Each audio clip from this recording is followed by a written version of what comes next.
Coming up on this episode of Nintendo Cartridge Society. Surprise! We're still talking about the Nintendo Direct. It's dangerous to go alone, so the Nintendo Cartridge Society goes with you.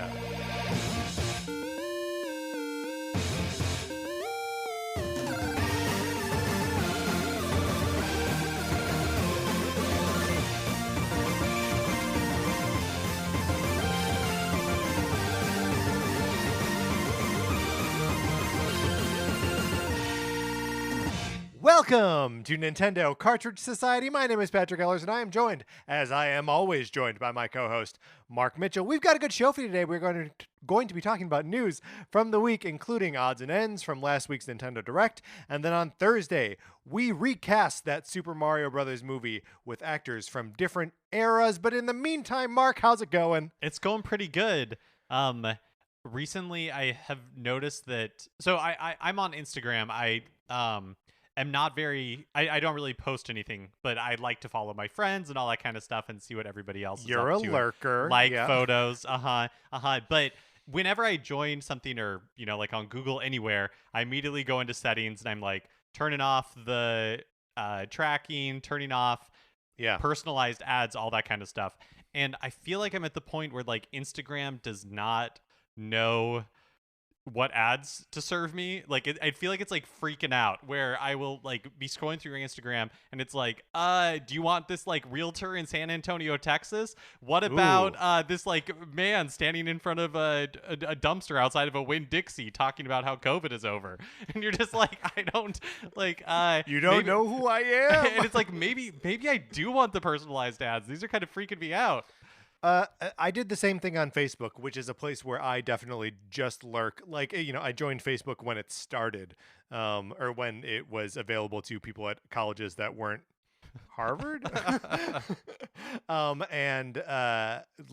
Since then, I've just been like, with every ad they serve me, I either block it or report it, and I give a nonsense reason, right? So like, sometimes it's something that's like too sexy, and I'm like, already bought it. And sometimes it's like a roll of crackers, and I'm like, that's provocative.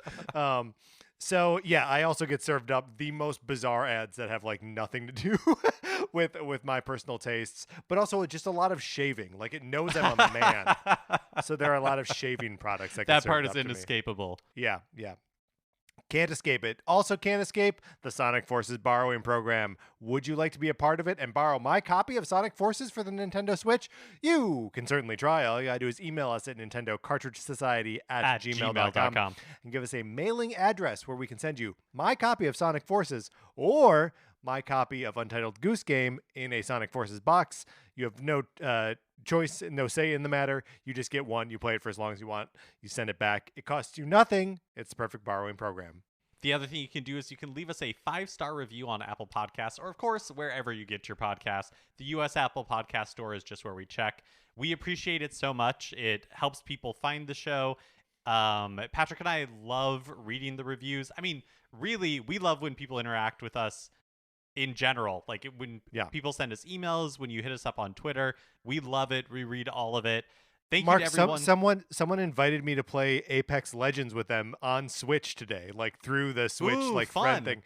And I was like, well, cool. I don't have the game downloaded. I don't know how to play it. I was playing Eastward at the time. I still loved seeing the invitation. So if that was you, I loved it. Sorry I didn't play with you. But yeah, that's a great point. All our friend codes are in the show notes for every episode. Definitely add us as a friend on Switch. But if you are looking for something else to help the show grow, you can leave us a 5-star review on Apple Podcasts or wherever you get your podcasts.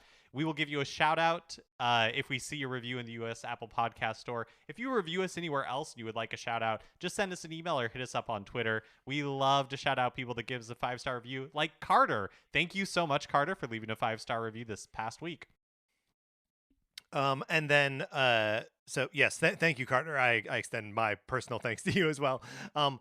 This last week, or this last Friday, I was on Video Games, a comedy show where we talked about the Nintendo Direct. So you can go and check that out on it wherever you find your podcast. It's the Super NPC Radio guys. Connor McCabe was on there. Connor's been on a previous episode of Nintendo Cartridge Society with us. So it was a good time. We had a lot of fun. So go check that out. And then lastly, October, which is barreling down on us, Mark. It is almost October now, is Game and Watch Month. We are talking about all things Nintendo Game and Watch. When we went into this, pretty much not knowing anything about it, and we're going to come out knowing a little bit more. So if you have any suggestions for what you want to hear us talk about, if you have any memories of Game and Watch that you want to share with us, or any insight into games that you've played or that you've picked up or been curious about, questions, comments, whatever, email us, Nintendo Cartridge Society at gmail.com. Or find us on Twitter or Facebook or whatever and interact with us that way. The more of you that tell us about your experience with Game & Watch, the better this month is going to be. I can promise that. Mark, are you ready to get into what we've been playing this week? Yeah, let's do it.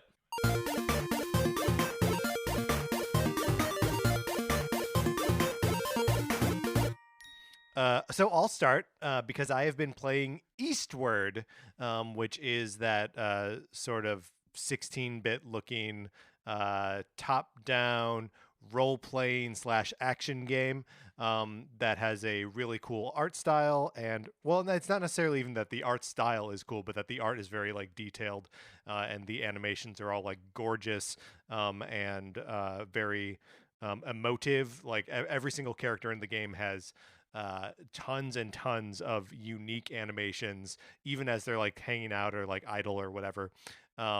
So I'm not very far into it. I've probably played about 2 hours, and I'm still very much in what I recognize to be the like opening of the game. Like I'm still in the initial town where you start, and I'm finding the opening of the game to be a little bit of a downer, partially from just like the subject matter, because you are in a like the ruins of a city that is like underground, and like even the buildings are put together from like scrap metal and discarded whatever.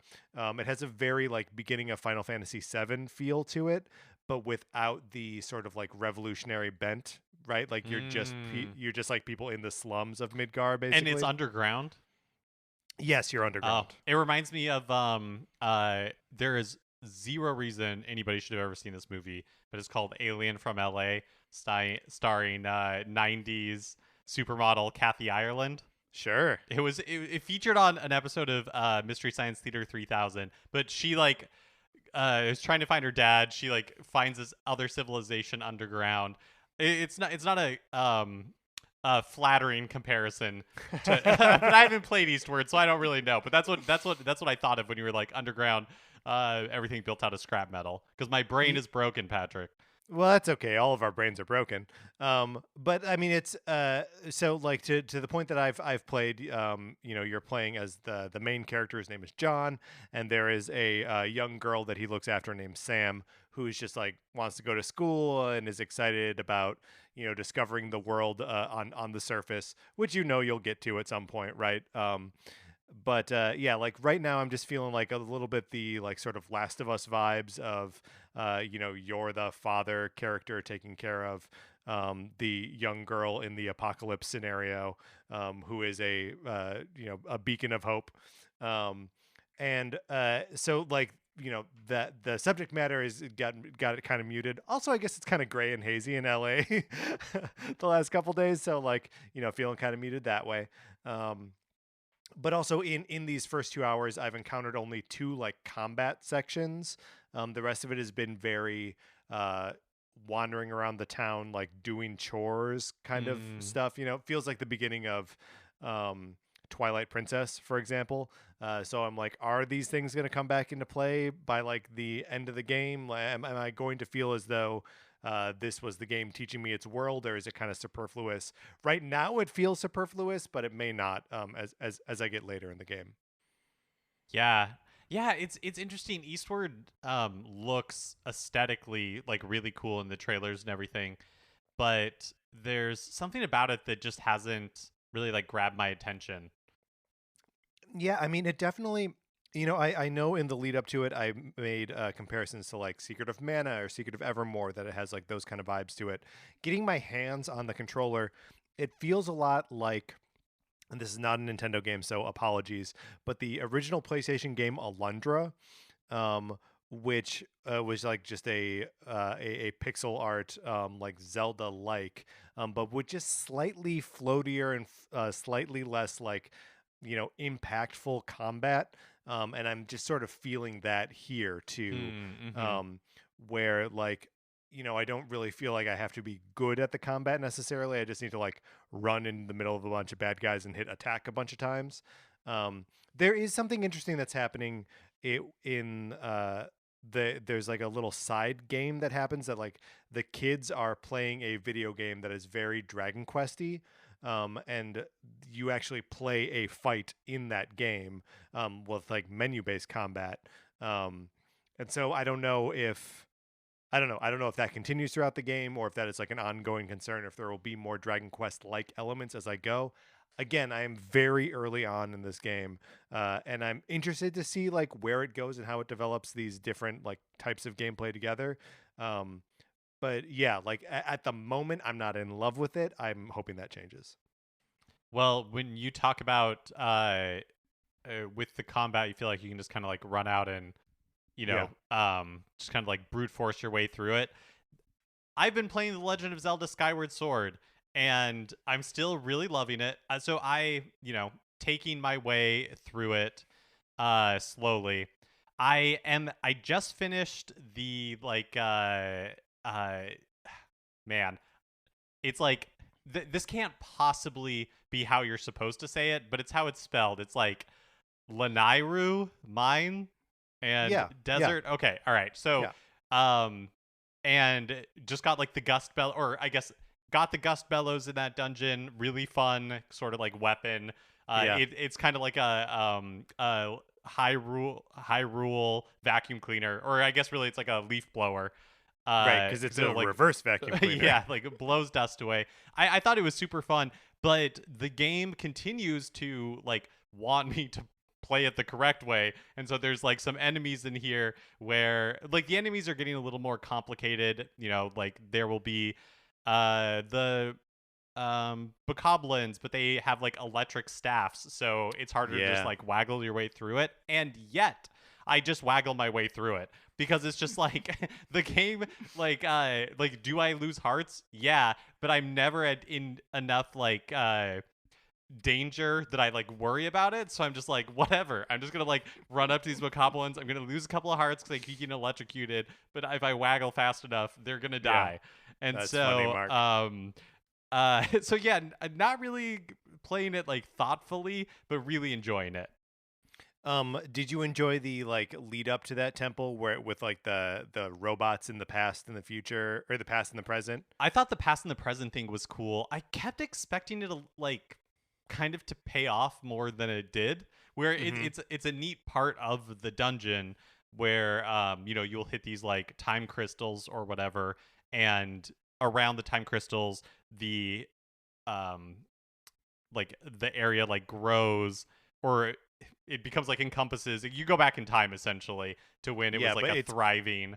yeah, and it's like a very localized time Mm-hmm. travel. So like you also see like the like corpses of these robot characters in the present, and then you hit the crystal, and then we're back in the past, and those robot characters are like moving around, Yeah, and there's which is like pretty but there's cool. like bones of these, Hmm. enemies, and then when the time crystal expands, like the enemies come back to life and you have to defeat them before. So I thought it was a cool idea, but yeah, I kept expecting like in the boss battle or something for it Yeah. to come back and actually like kind of mean something or mean something to the story, and it didn't really. Although I thought the boss battle was pretty cool.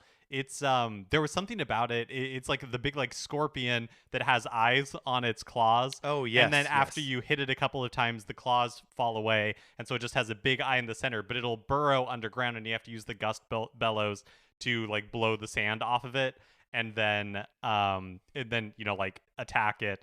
And there was something about it. It was very like arachnidy, and it gave me like the heebie-jeebies in a way that some of Oh, like yes. the like Zelda bosses, sometimes they're like weird or gross, but it didn't creep me out in the way that like this one, like squirming around under the ground, like really creeped me out. So I continue to really enjoy this game, but I do think that playing it kind of at the pace that I have, where I'm averaging about like a dungeon a week, which is only probably like 2 or 3 hours, Yeah. getting to a dungeon, going through the dungeon, and that's like such a perfect pace for me to be taking this game.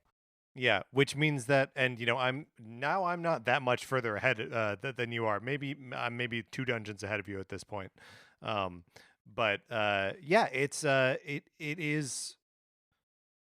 nice to take your time with these games, right? Like, and not have to mainline it for whatever reason. It's also just interesting, like when the game first came out, it got really good reviews, and then I feel like its reputation was kind of tarnished over the years. And coming back to it, I think it's I think it's a really good game. Like, I think it's really fun. And I know we talked Yeah, about it before, but it has a lot of the kind of like elements that would make their way into Breath of the Wild. But also, it's fun to play this like brand new to me traditional Zelda game. yeah. It makes me hope that in the future, I've loved Breath of the Wild, and I hope that we get many more games in that style. But I also hope that the two different like styles of Zelda can continue to coexist.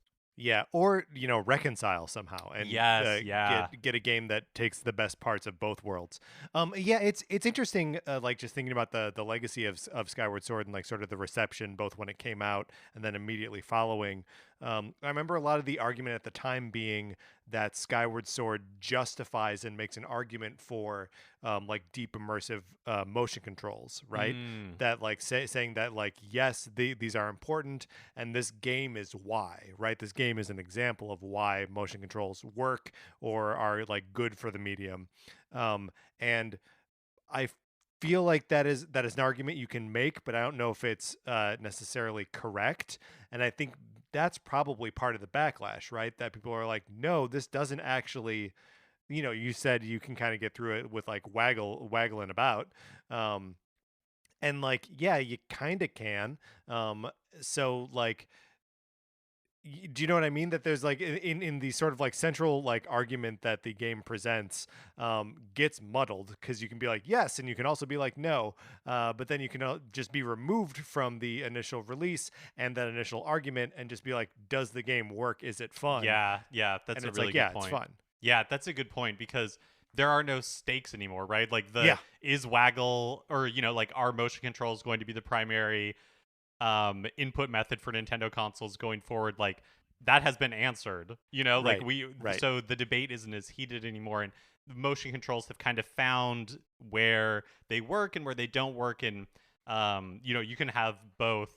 But I've got to tell you, Patrick, I know that when you were initially playing, you were saying that the stab motion like clicked for you really well. I still hate it. I cannot get it to trigger. I cannot get it to trigger consistently. Well, I'm also I hate playing very precisely, and I know exactly where my sword is going. it. Mark, you were also playing a little bit of Story of Seasons on the Nintendo Switch Online trial. Yeah, that's right. So I did download. So I think it might be over or it's ending very soon. But last week, Nintendo Switch Online subscribers, there was a trial for Story of Seasons: Pioneers of Olive Town. Story of Seasons is of course like that Harvest Moon, Stardew Valley type game. And so I was interested to check it out because I haven't played like a proper like Story of Seasons game for 15 years, if not longer at this point. And it was really I played about half an hour of it, and I was just like, okay, like I'm done.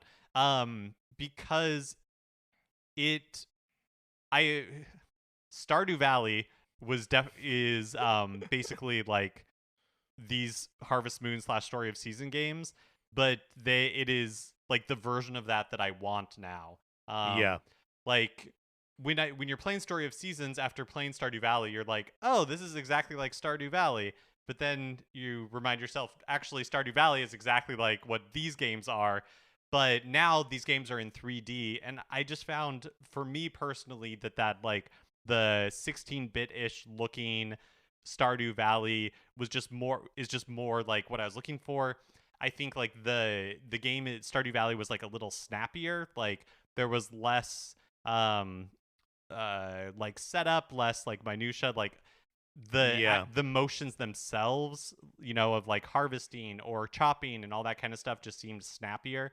And so Yeah, I I mean, wouldn't like we always talk about this, especially with Nintendo games, of like the moments between gameplay, just yeah. those tiny fractions of a second where it's like it takes me too long to open this door, or it takes me too long to like start a conversation with a character, and that can all add up, especially when that's all a game is like opening doors and talking to characters.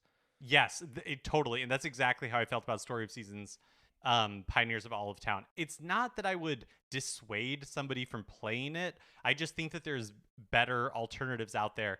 Although I will say with the caveat that like if you if 3D graphics are important to you, like if that's just the style of game that you prefer, and like or the aesthetic of Stardew Valley doesn't work for you, Story of Seasons Pioneers of Olive Town seems like a perfectly competent one of these games, but it's just not really.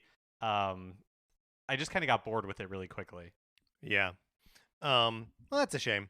Mark, a couple other games I've been playing this week: Ball, Vermin, Manhole, Rain Shower, Fire, Donkey Kong Jr., Donkey Kong 3, Mario Cement Factory, and Oil Panic. I am immersing myself in Game and Watch games, and I've narrowed it down here to just the like 8 or 9 games that I've really enjoyed and like spent probably upwards of an hour each playing these games. Wow. Um, there are some of these games. Look, I know that like it's easy to look at a Game and Watch game and be like, okay, it's a very primitive, whatever. Like there's what possible like ongoing gameplay value can you get out of these things?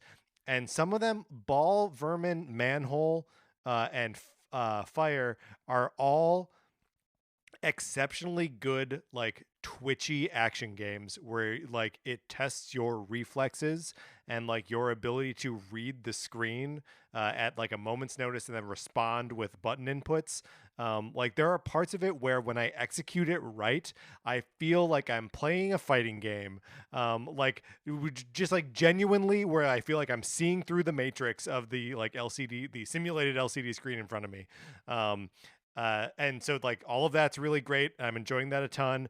And then I'm also discovering the greater depth behind games like Donkey Kong Jr., Mario Cement Factory, and Oil Panic, where you actually have to like it's not just like twitchy reaction based, it's also like really strategic as you have to like manage different resources and like plan your steps ahead, in like Fire or Vermin or Ball. It's really just responding to what you see like right then.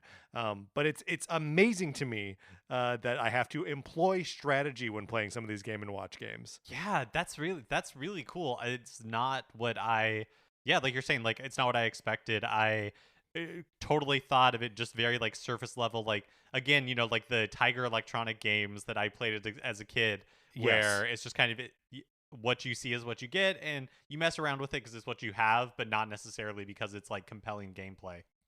Yeah, there's, in sort of, I'm not going to talk too much about this, I guess, because we're obviously going to be talking more about Game and Watch games in future episodes in October. But that Game and Watch was sort of developed because a developer at Nintendo saw like a businessman just like playing with a calculator on a train, right?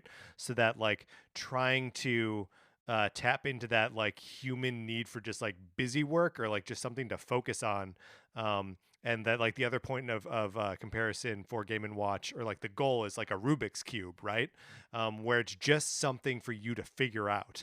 And the games, not all of them, it's not a perfect platform by any means, but the best Game and Watch games do actually let you work on a specific skill or on a specific puzzle, and like really test you in a way that like it gives you rules and then you figure out how to like use the rules to succeed and score higher points. And it's a very like black and white, I mean obviously black and white, but a very like black and white, you get high scores and these numbers are better than these numbers, so like you can see your abilities with the game improve as your high scores get better. I don't know. It's been very satisfying to me in a way that I have was not anticipating. Yeah, that's really cool. It just makes me really excited, to talk about this more and explore it more next month. Yep. All right, Mark. That's what we've been playing this week. Let's get into the new releases and what we might be playing next week.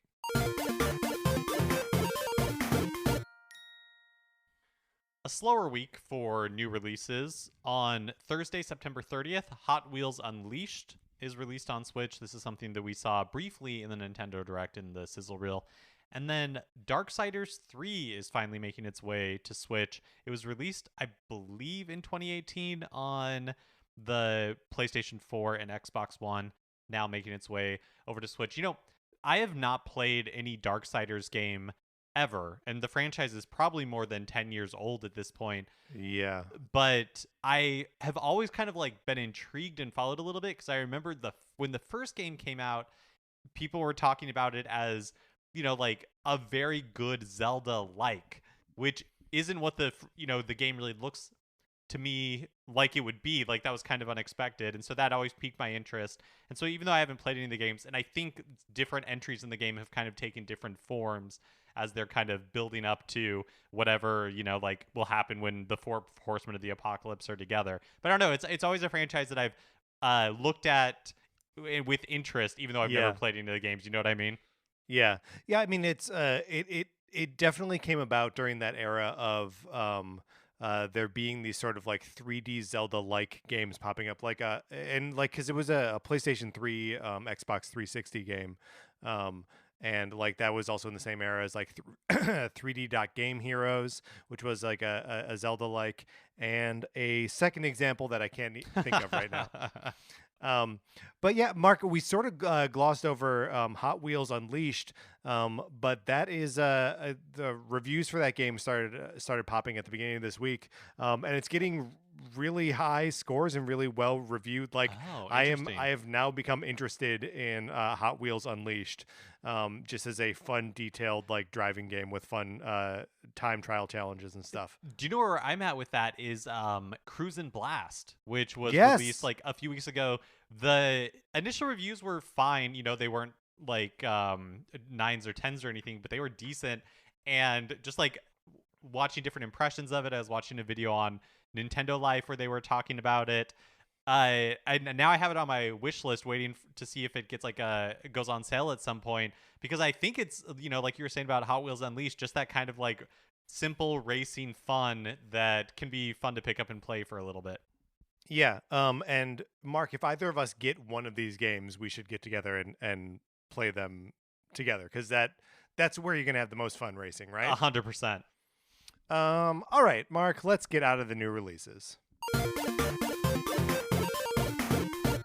Which brings us to a regular segment on our show. It is time for 433. In 1952, American composer John Cage wrote a piece called 433, wherein a performer or group of performers didn't play their instruments for 4 minutes and 33 seconds. For the purposes of this show, our instruments are talking about Nintendo. So for the duration of one performance, 433, Mark and I will talk about something not at all Nintendo related, thus fulfilling the contract of the piece. Mark, we are talking about, we have written in our show notes here, best classroom pets. But, I mean, let's just start with, what classroom pets do you remember having experience with? Did you have a lot of them when, in elementary school? I don't really think we did. I remember probably 3rd grade, we had a hamster, right? So pretty bog standard classroom pet. And the hamster, and that was fun. But probably the most memorable ones were in 7th grade. My 7th grade science teacher, she had a menagerie, basically. And it was pretty, lizards, had a bird that had chinchillas. There were 2 chinchillas. What? And so you have to have 2, because chinchillas don't like to be alone. and so they would we would be able to get them out occasionally, and they like to roll around in their volcano dust, and it was just holding a chinchilla is holding pure joy. Right, because it's soft. Mm-hmm. Mm-hmm.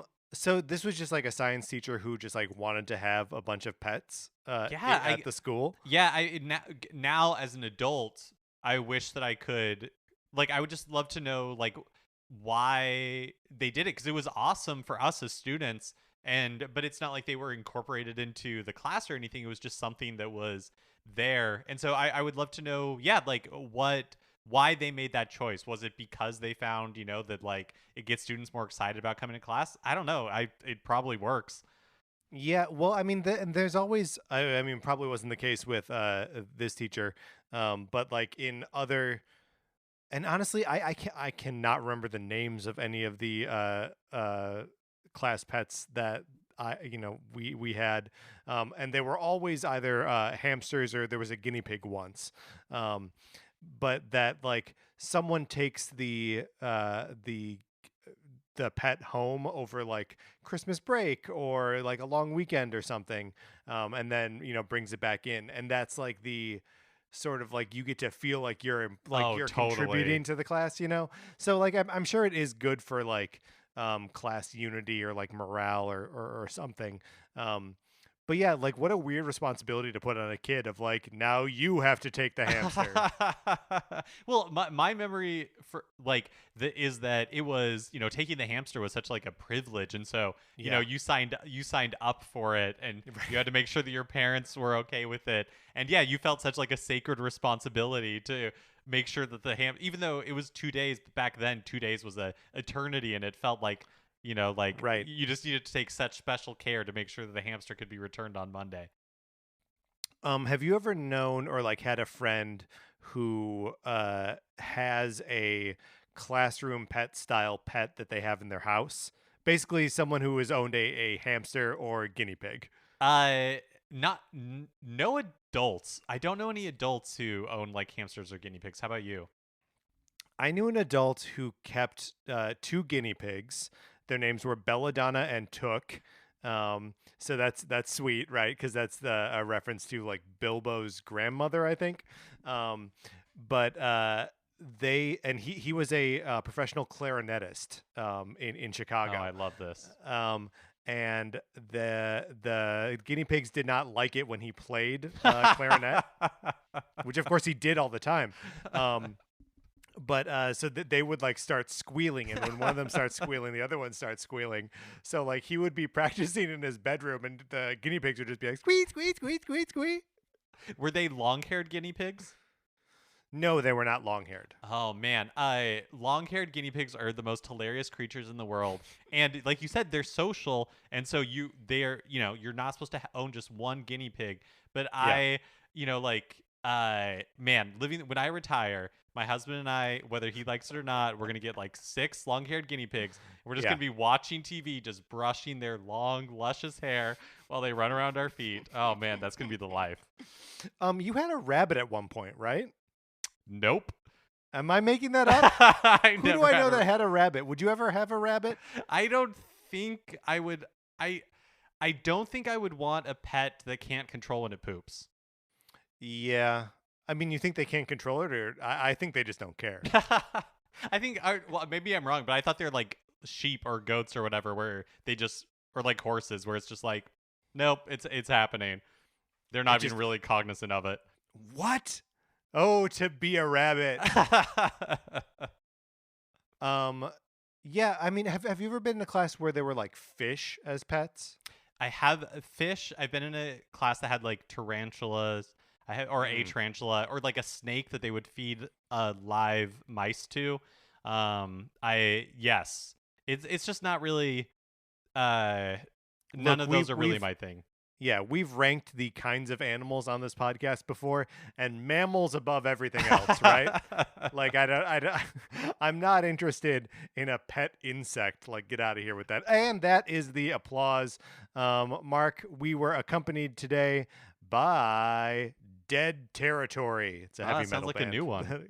Yeah. Well, we've done it before, but there's no actual applause at the end, so I had to pretend that there was when I saw that the video was ending. Okay, Mark, let's get into the news.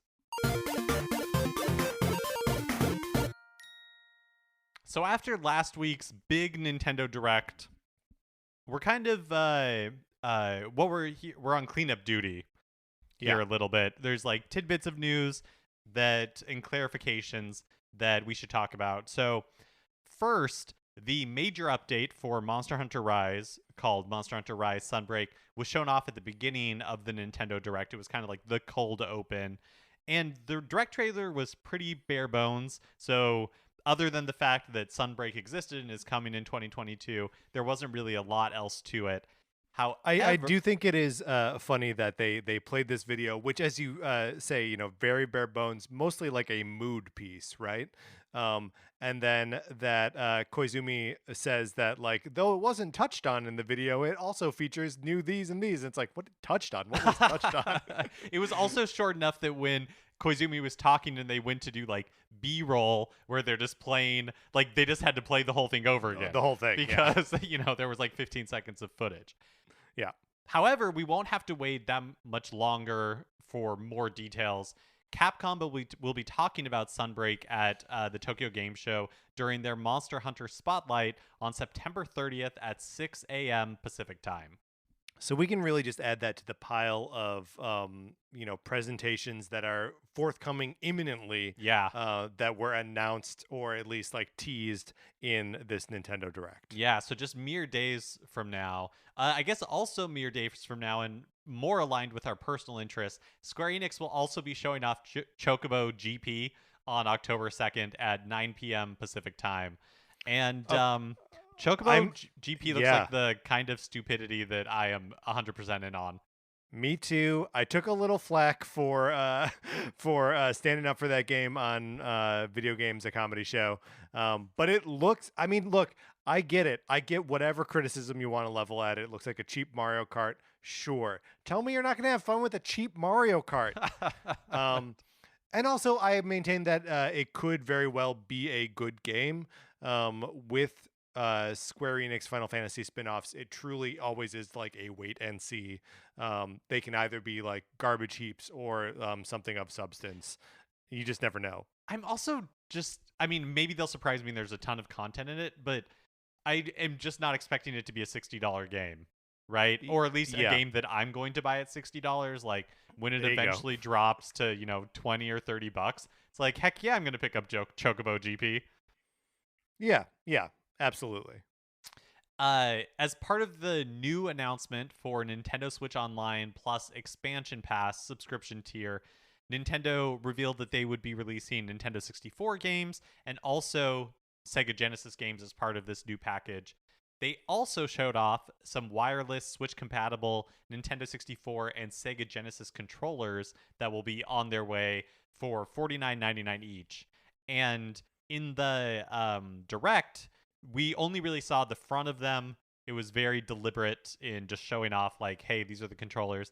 And while we'll still have to wait a few weeks for the full blowout on Nintendo Switch Online Plus Expansion Pass, Nintendo did release some high-res photos of these new controllers, so there's a little bit more that we know.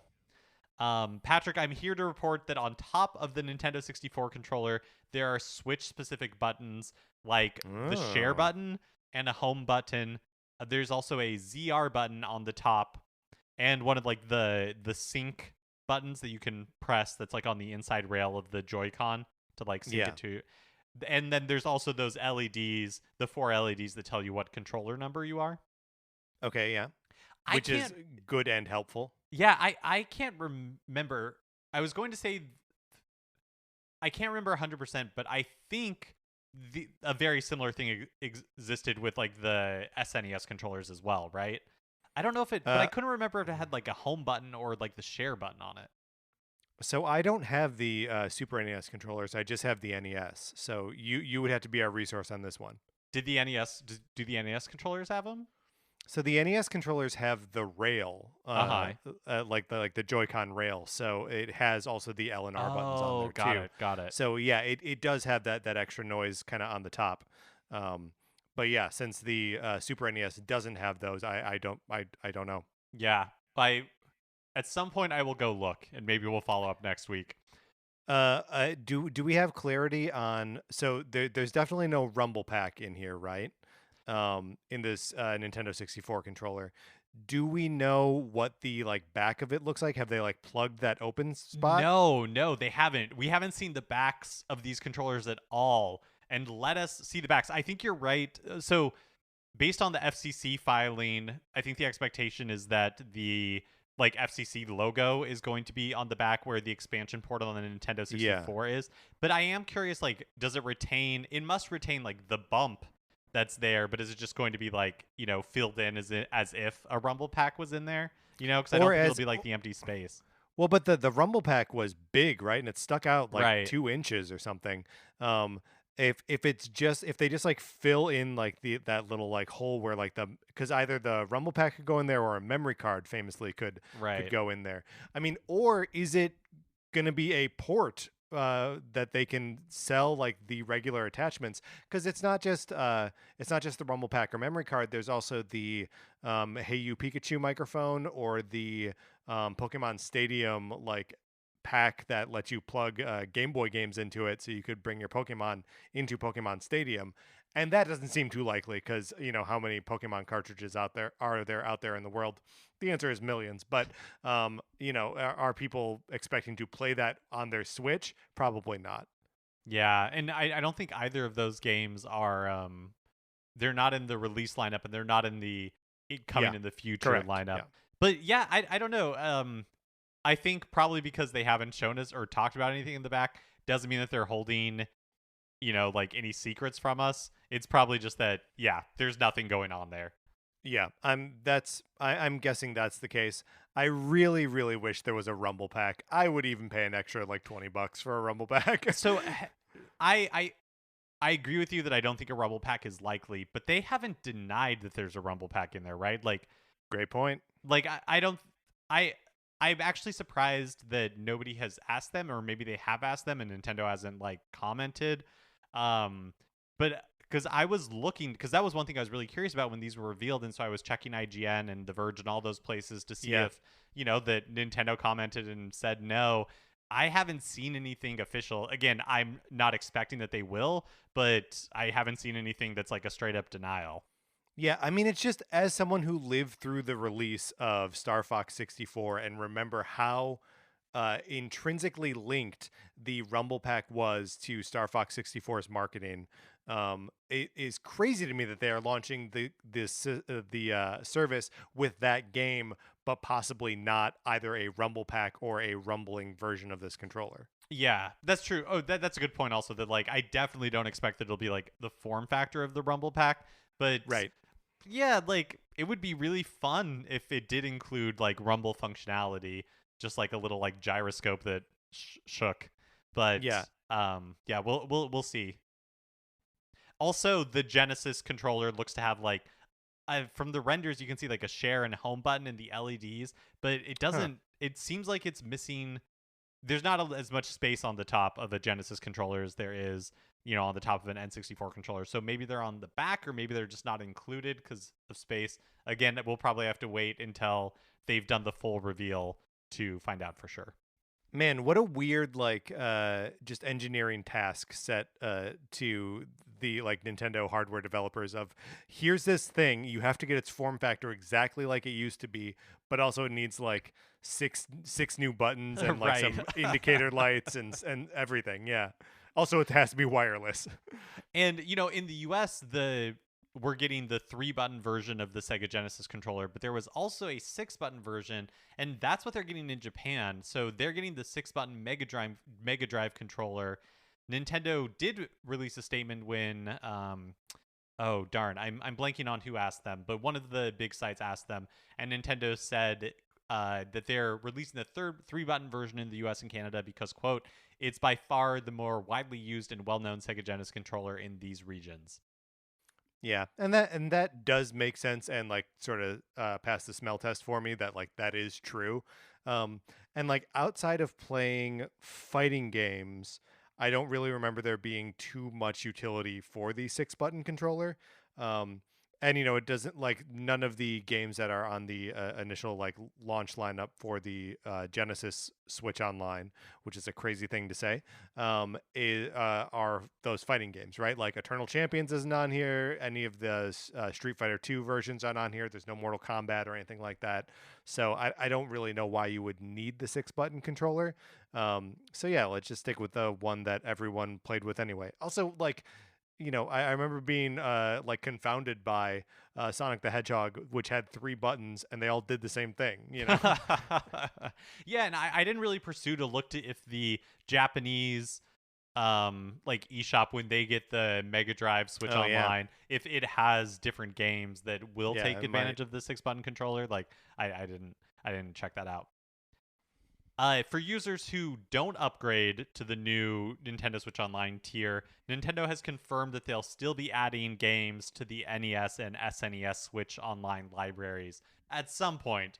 They didn't. They weren't really. They Right. didn't commit to like a cadence or number of games or anything like that. They just said they're going to continue to support it.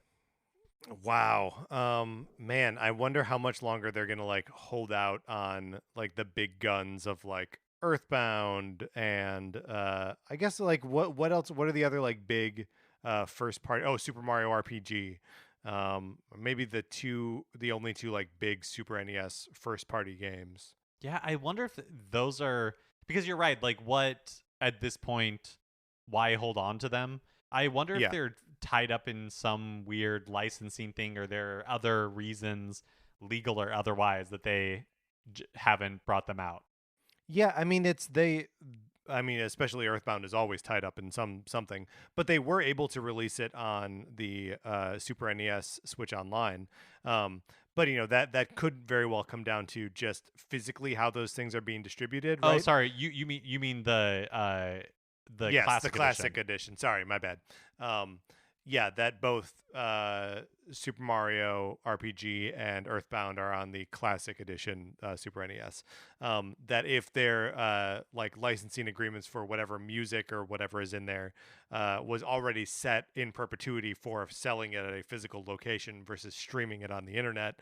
That's those are different things people weren't seeing into the future in 1995. So it makes sense. I forgot that Super Mario RPG is on the classic edition.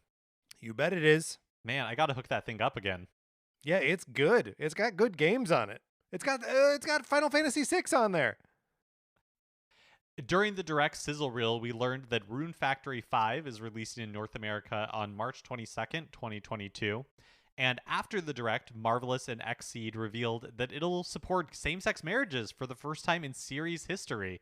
Wow. Yeah, which is pretty cool. When the game was released in Japan, it didn't support same-sex marriages there, but they also said that it'll be patched into the game in Japan, which is also, I think, pretty cool.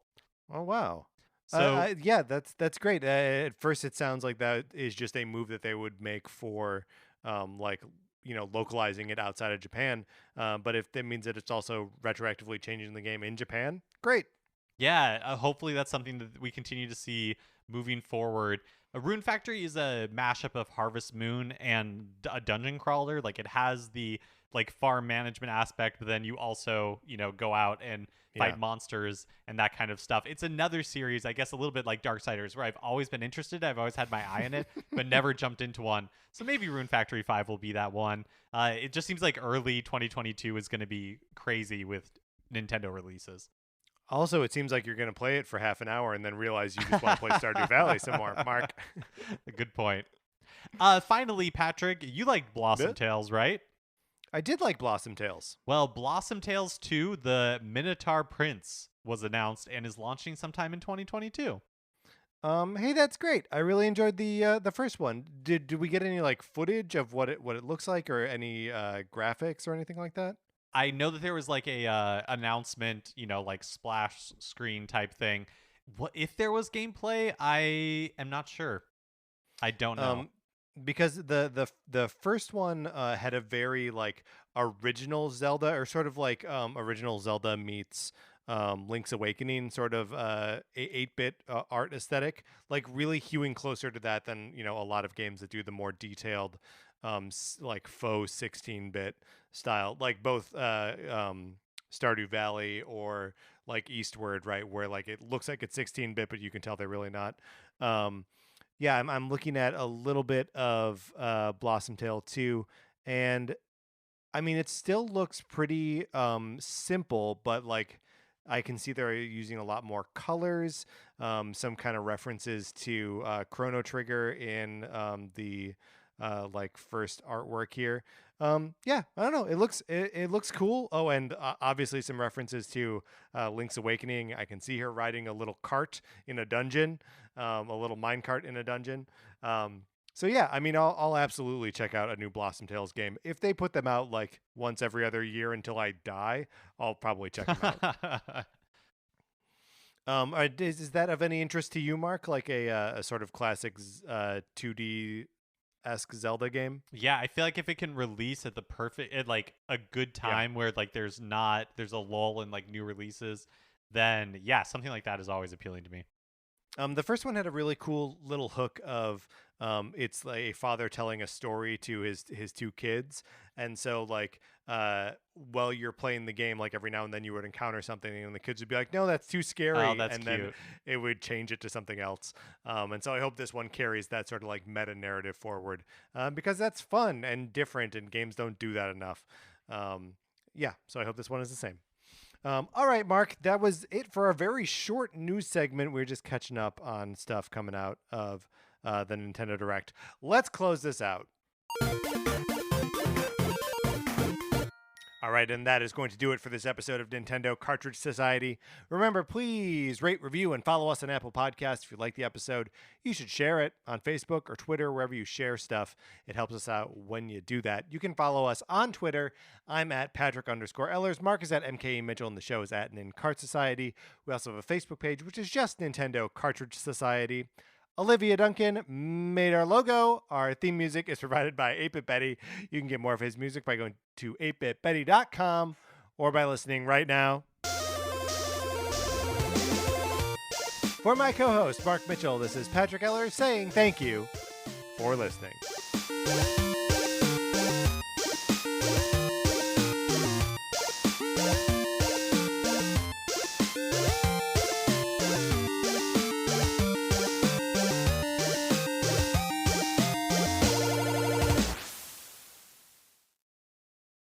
Imagine a podcast. Now, imagine a musical. Now, imagine the two of them made 1 million babies. Well, you don't have to imagine it, because it's real, and it has a name. 1 million musicals. Each month, we bring you a brand new, original podcast musical featuring talent from across Broadway, films, and TV. You'll hear tales of spooky ghosts, Wild West shootouts, adventures on the high seas, and much, much more. 1 million musicals.